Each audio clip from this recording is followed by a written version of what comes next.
Hi, my name is Christine Harms. I am the controller of the Arizona Cardinals. I handle all of the day-to-day accounting for accounts payable, accounts receivable, all of the financial statement production, and reports for leadership.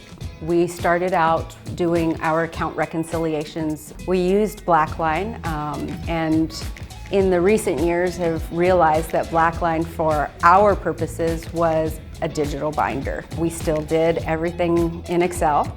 We uploaded those Excel documents into Blackline. Going through a reconciliation, every time I opened it, I had to open a different Excel workbook and then go through my notes. And my notes were in email. I had one email open for one company, went through all their recs. So that binder effect never really changed between flipping a piece of paper in an actual 3-inch binder to opening and closing a document on the website and then still typing out my notes.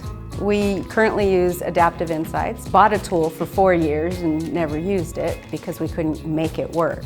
I was contacted by Vena in 3 weeks' time with 3 questions about the whole Excel workbook. Had a presentation that knocked it out of the ballpark. This is what we want.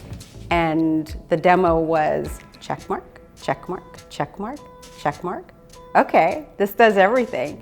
We've been able to take Vena and completely take 2 platforms that we were using and replace it with one tool.